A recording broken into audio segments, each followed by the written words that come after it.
त्वयि सति परमात्मन् मादशान्मोमुग्धान्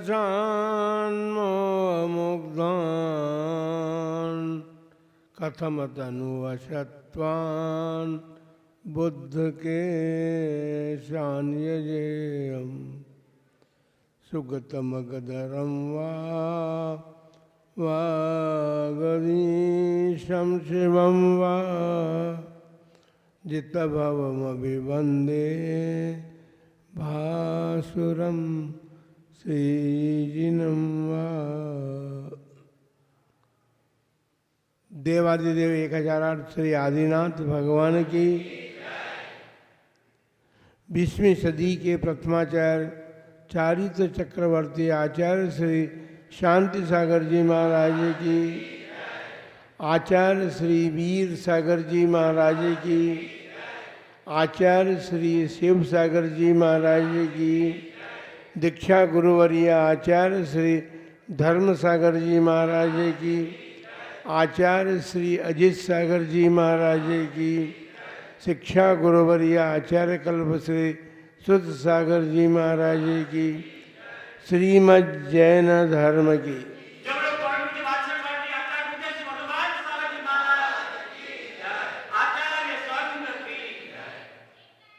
धर्मानुरागी महानुभावों,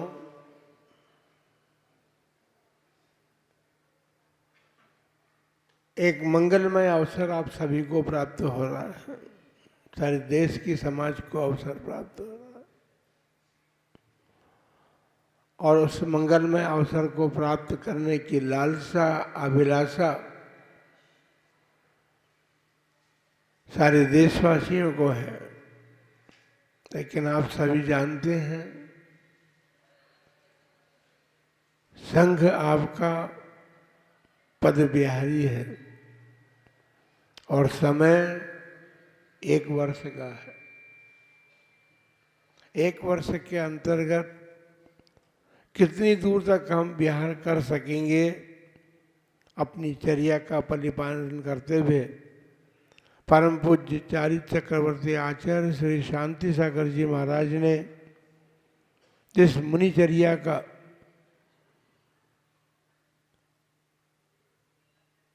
हमें उदाहरण के रूप में शास्त्र मार्ग बताया है, उस शास्त्र मार्ग पर चलते हुए हम जहाँ तक पहुँच सकेंगे, जब जब जहाँ जहाँ पहुँच सकेंगे वहाँ ये कार्यक्रम तो होगा। आप ये ना समझें कि सब कार्यक्रम पार्श्वरा में संपन्न होगा।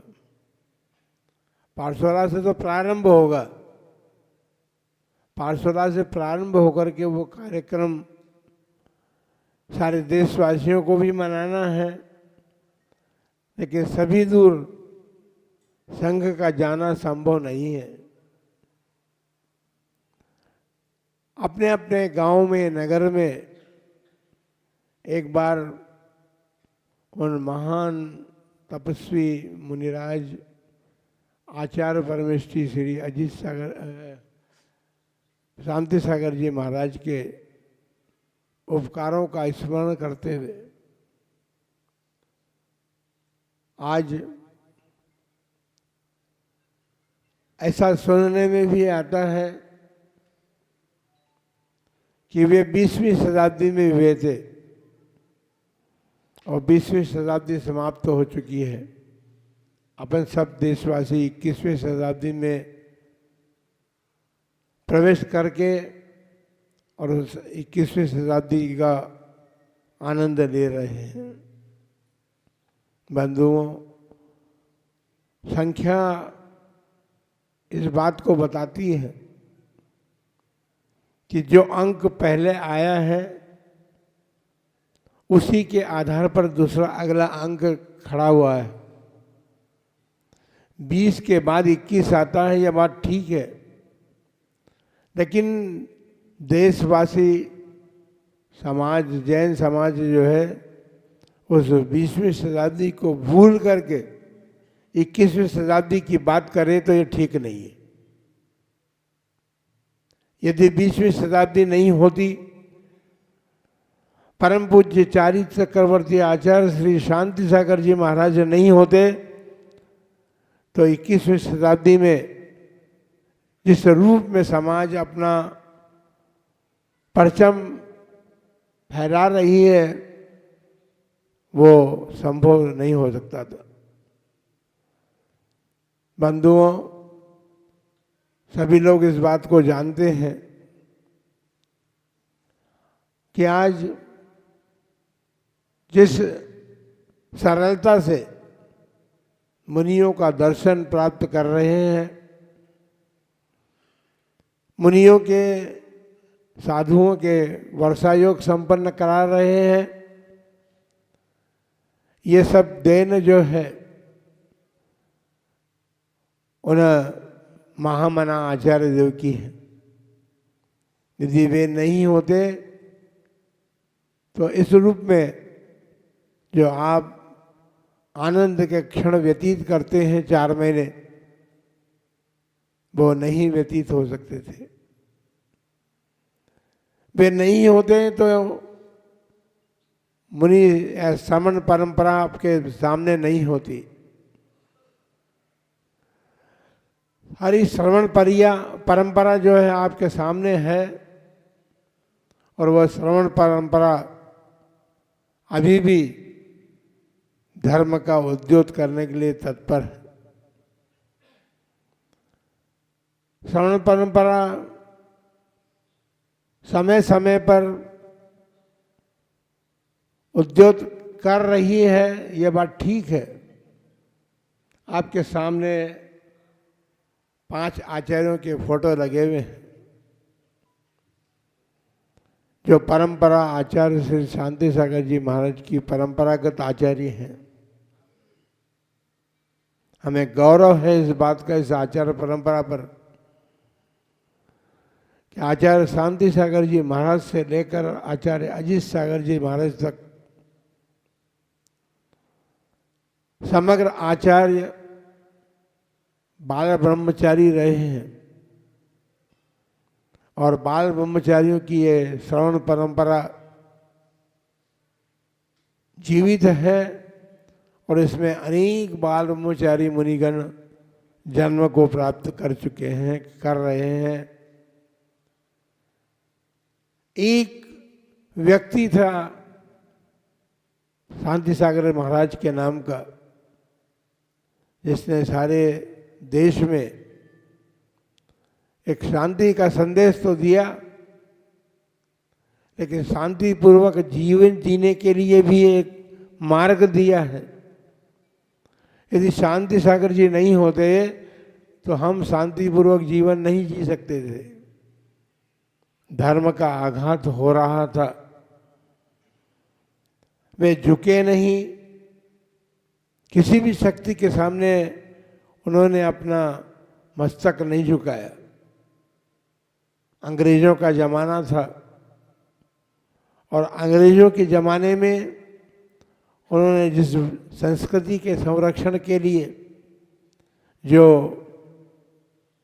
कार्य करने का मानस बनाया था, उस कार्य को उन्होंने अपने सफलता उस कार्य की नहीं हो तब तक अपने जीवन को उन्होंने धर्म के ऊपर बलिदान कर दिया था। धर्म की रक्षा और संस्कृति की रक्षा वे ही कर सकते थे, ऐसा हम मानते हैं। यदि उस समय हम लोगों के जैसे होते जो आज ये मानते हैं कि 20वीं शताब्दी बीत गई, अब तो 21वीं शताब्दी चल रही है, तो हम ये गौरव के साथ कह सकते हैं कि 20वीं शताब्दी में यदि आचार्य श्री शांति सागर जी महाराज नहीं होते और 21वीं शताब्दी के साधु होते तो सब फिसल जाते। इतनी दृढ़ता उन महापुरुष में ही थी। 1105 दिन कितने दिन है, उसके वर्ष कितने होते हैं पता है आपको? 3 वर्ष से भी कुछ अधिक दिन है। और उस आंदोलन में समाज के प्रसिद्ध विद्वान और प्रसिद्ध श्रेष्ठियों ने भाग लिया, लेकिन फिर भी उन विद्वानों और श्रेष्ठियों की हिम्मत नहीं हुई कि इस मुकदमे को जीत करके और अपने धर्म की रक्षा कर सके। बहुत कोशिशें की सबने। देश के सबसे बड़े बैरिस्टर दास बाबू को बुलाया उन्होंने, लेकिन वो भी नहीं कर सके। ये सफलता तो उन महामुनिराज आचार्य श्री शांति सागर जी महाराज की तपस्या का फल था।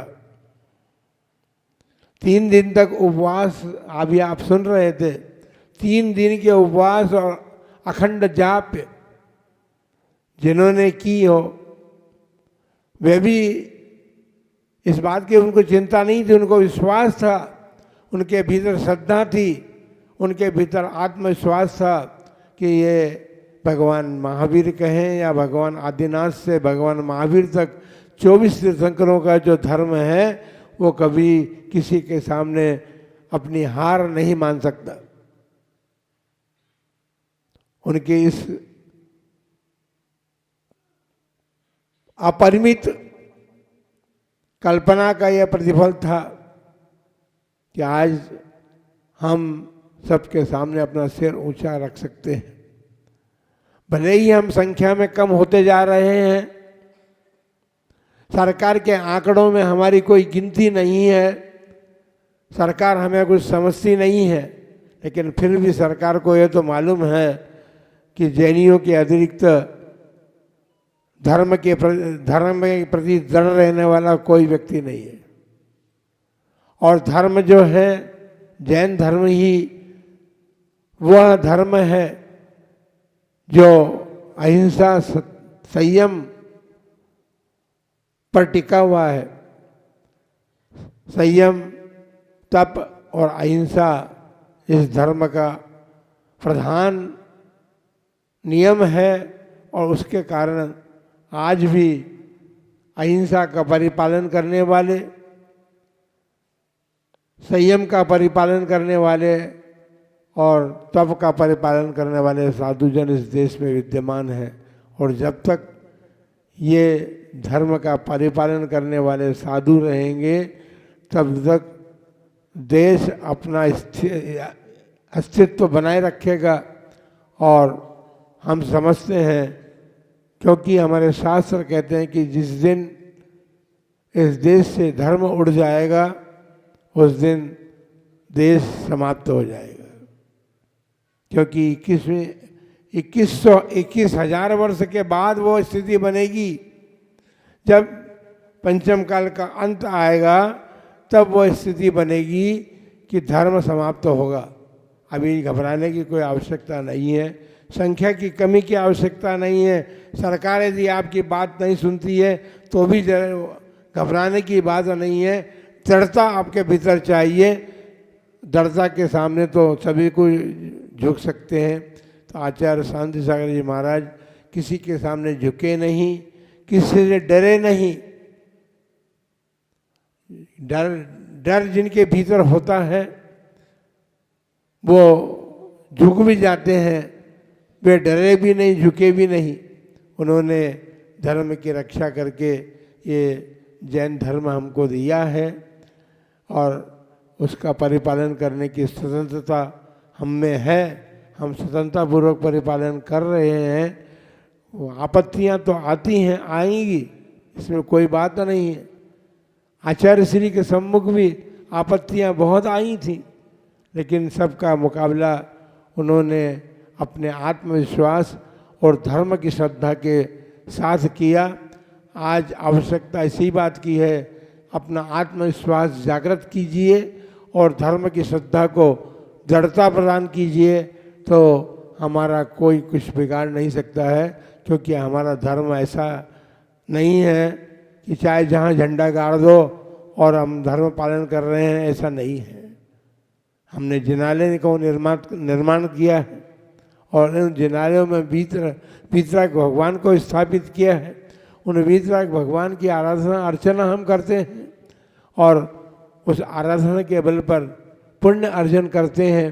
यदि विधि पूर्वक हम उस धर्म का परिपालन, उस भगवान की आराधना अर्चना करेंगे तो सुनिश्चित बात है कि इतनी बड़ी समाज सारे देश में है। आज आवश्यकता इस बात की है कि समाज जो है अपने रास्ते से थोड़ा हट कर के चलने लगी है। उस हट कर के चलने की बजाय आप यथाशक्य और यथाविधि अपने धर्म पर दृढ़ रहें तो सुनिश्चित बात है कि आपकी सफलता में कोई हानि नहीं होने वाली है। इसलिए आज नरवाली समाज को, हमको गौरव है नरवाली समाज पर, इसलिए या नरवाली गांव पर कि हमारे संघ में यहाँ के एक मुनिराज थे जिनका नाम सुदर्शन सागर जी महाराज था। बहुत से लोग अभी नई पीढ़ी के लोग नहीं जानते। उनके परिवार यहाँ पर नहीं रहा, परिवार बांसवाड़ा में चला गया, थोड़ा बहुत जो उनके परिवार के थे। लेकिन वो सुदर्शन सागर जी महाराज इतने सुदृढ़ थे कि उन्होंने टीबी जैसा महारोग उत्पन्न होने के बाद भी अपने धर्म को नहीं छोड़ा और अपने संलेखना पूर्वक अपना मरण को, अंतिम जीवन को सुधार करके वे गए हैं। इसके साक्षी हम बैठे हैं। हमने स्वयं उनकी सेवा करने का एक अवसर हमें प्राप्त हुआ था और किशनगढ़ समाज ने उनके उस धर्म का निर्वाह करने के लिए पूर्ण योगदान दे करके और अपना धर्म निभाया और उनके संलेखना को संपन्न कराया। आचार्य श्री धर्म सागर जी महाराज का सारा संघ वहाँ पर उपस्थित था और उस संघ के सानिध्य में उन्होंने संलेखना पूर्वक मरण करके अपने इस मनुष्य जन्म को सुधारा।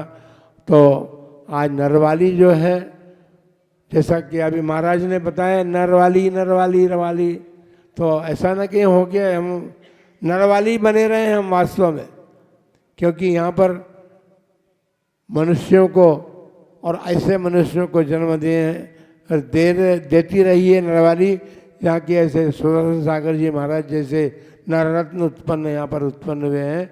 आप सभी इन्हीं भावनाओं को अपने भीतर आत्मसात करें कि हम इन महापुरुष आचार्य श्री शांति सागर जी महाराज का जो शताब्दी महोत्सव आ रहा है उसको अपने गांव में, अपने नगर में और अपने निकटवर्ती पारसोला ग्राम में संघ के सानिध्य में जो भी कार्य प्रारंभ होगा उसमें अपना योगदान दे करके और उस कार्य को सफल बनाएंगे। इन्हीं मंगलमय भावनाओं के साथ जय बोलो आदिनाथ भगवान की।